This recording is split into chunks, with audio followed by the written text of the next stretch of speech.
soalan terakhir. Maaf. Saya persilakan Yang Berhormat Tuan Haji Wan Hassan.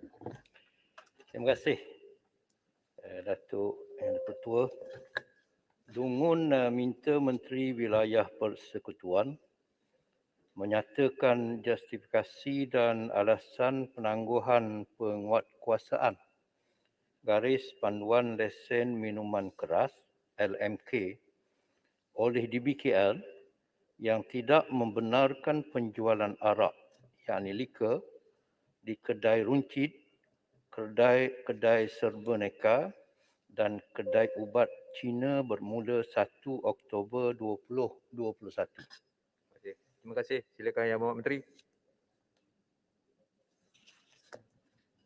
Terima kasih Yang Berhormat Dungun dan selamat pagi kepada Yang Berhormat lain. Untuk maklumat Yang Berhormat Dungun, Dewan Bandaraya Kuala Lumpur DBKL telah mengeluarkan garis panduan dan syarat-syarat permohonan lesen minuman keras LMK Wilayah Persekutuan Kuala Lumpur yang baharu yang telah berkuat kuasa pada 15 November 2020.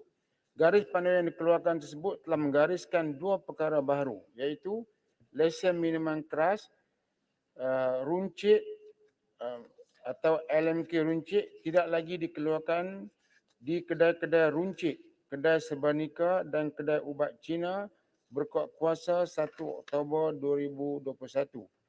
Dan keduanya penjualan Samsu sama sekali tidak dibenarkan di Kuala Lumpur. Dalam menyediakan garis panduan tersebut, sesi libat urus telah dilakukan oleh DBKL untuk mendapatkan pandangan pemegang taruh berkaitan seperti persatuan-persatuan pembuatan, pembungkusan dan penjualan liquor dengan izin serta pertubuhan bukan kerajaan atau NGO masyarakat, NGO masyarakat seperti Pertubuhan Keselamatan Anak-anak Malaysia. Secara umum, rata-rata NGO masyarakat menyatakan kegesaran dan rungutan mereka terhadap keselamatan masyarakat dan peningkatan masalah sosial disebabkan kemudahdapan kepada minuman keras. Sehubungan itu, NGO masyarakat tersebut tidak bersetuju dengan penjualan minuman keras di kedai-kedai runcit, kedai serbanika dan kedai ubat Cina kecuali yang dibenarkan oleh Kementerian Kesihatan Malaysia. Tuan Yang Dipertua, berpandukan kepada justifikasi yang telah saya nyatakan tadi, garis panduan baharu ini dikeluarkan untuk menghadkan kemudahdapatan minuman keras kepada orang Islam selain kepada orang bukan Islam yang berumur di bawah 21 tahun. Setelah berbincang dengan mendalam berkenaan perkara ini serta mengambil kira pandangan pelbagai pihak termasuk bantahan dan rayuan dari Persatuan Penyilang dan Pembotol Arak Malaysia, Persatuan Peniaga Minuman Keras Bersekutu Melaya, DBKL telah meletakkan bahawa tarikh pelaksanaan penguatkuasaan garis panduan baru ini ditangguhkan pelaksanaannya sehingga 31 Oktober 2021. Walaupun larangan jualan minuman keras ini dibuat di kedai-kedai runcit, kedai serbanika, masyarakat bukan Islam masih lagi boleh mendapatkan minuman keras tersebut di lokasi yang telah dibenarkan seperti di hotel, pub, bar dan juga kedai runcit yang dikhususkan untuk menjual arak. Terima kasih. Soalan tambahan pertama. Terima kasih Datuk Yang Dipertua.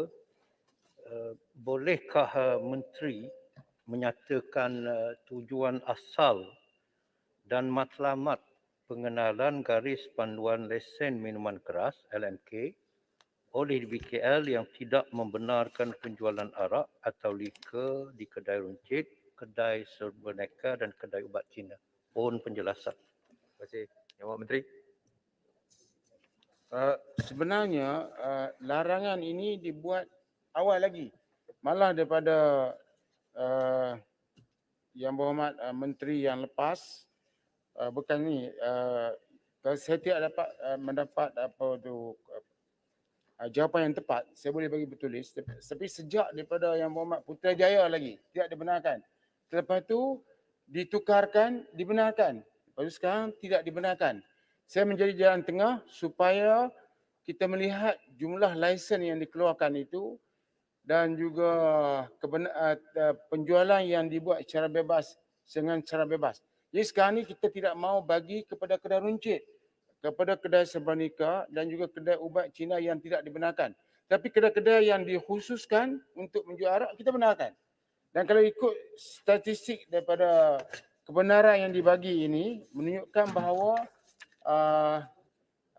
cuma mungkin tajuk ini ialah pengharaman, tetapi dari segi mereka yang memohon dan mendapat kelulusan daripada penjualan arak ini sebenarnya bertambah.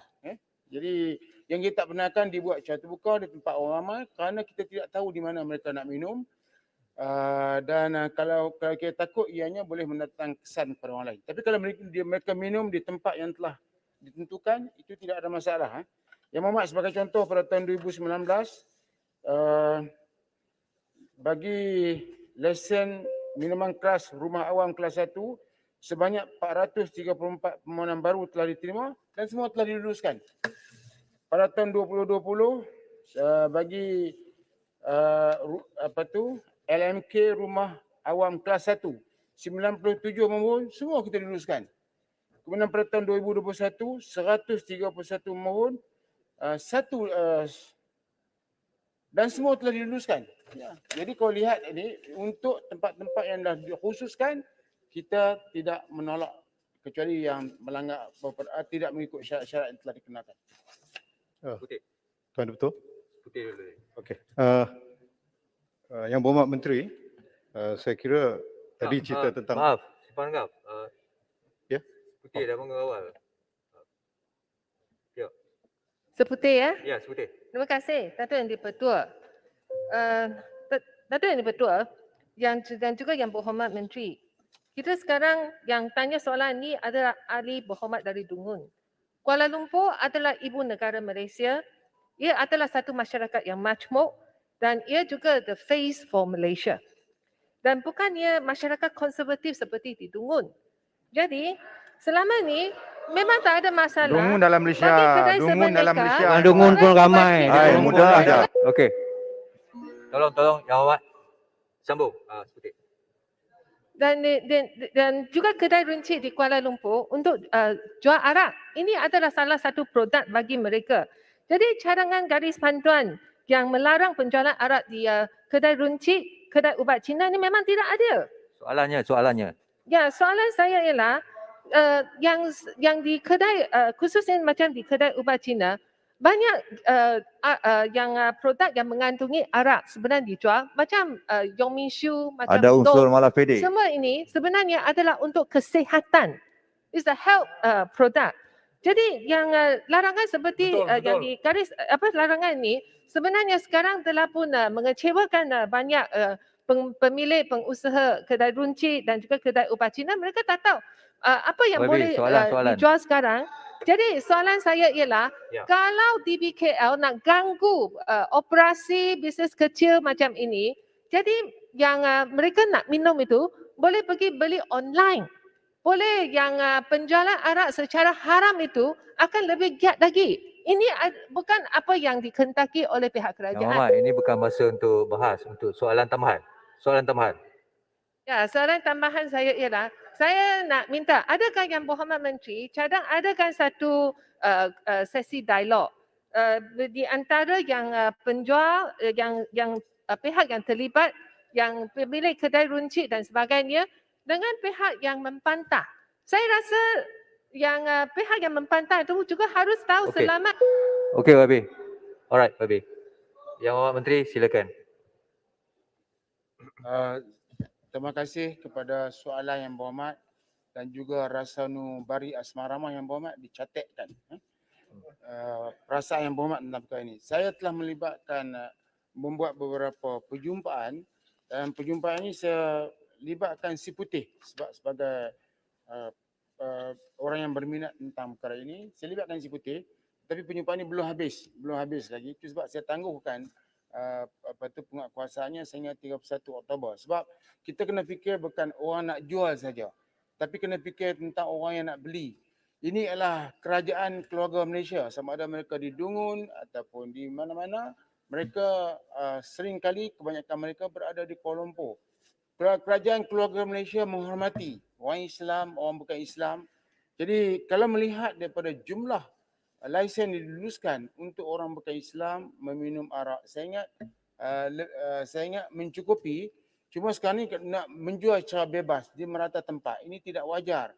Dia akan melibatkan anak-anak muda untuk membeli minuman tersebut dan terdapat juga minuman yang tidak dibenarkan ataupun minuman kita kata haram sebab tidak dibenarkan oleh Kementerian Kesihatan juga berlegar dan dijual mana-mana.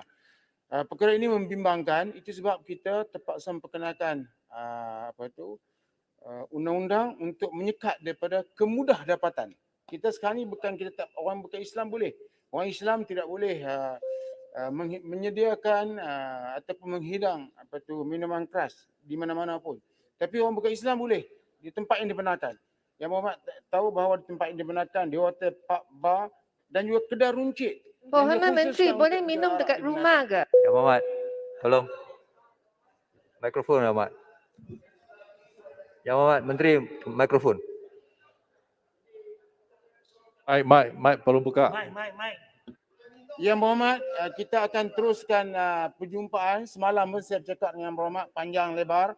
Jadi kita akan teruskan perjumpaan dengan semua pihak sebab saya tidak mahu buat keputusan dalam keadaan yang Muhammad terbuku di hati dan saya pun tak seronok membuat keputusan. Biar sama-sama win-win lah bila kita buat keputusan. Jadi saya berharap yang Muhammad ambil pendekatan yang lebih mudah. Kita bukan nak mencari punca gaduh tapi kita nak cari helah untuk berkawan. Terima kasih. Assalamualaikum. Terima kasih. Speaker. Betul. Menteri harus tahu Faham, orang faham. bukan Masa- Islam. masa dah Rasa tamat. hak mereka terjejak. Yang Muhammad, ini bukan waktu untuk berbahas. Yang Muhammad, Bagan, tolong. Yang Muhammad, sekarang tamatlah sesi untuk Datuk Speaker. penayaan Perdana Menteri pada hari Datuk ini. Speaker, Terima kasih Yang Muhammad. Datuk Speaker, peraturan standing order. Ya. 366 saya minta seputih tarik balik menghina dungun masyarakat konservatif. Mana Cakap saya benar ada apa menghina? lagi? Ini isu Yang Muhammad, tolong. Tak ada hinaan. Pakai mask baik-baiklah Timbalan Menteri. Boleh Pakai mask kita baik-baik Timbalan Menteri. Yang Muhammad semua. Yang Muhammad semua. Order please. Tuan Setiausaha silakan. Pertanyaan-pertanyaan bagi jawab lisan. Saya ingin menjemput Yang Berhormat Tuan Cik Alias bin Hamid.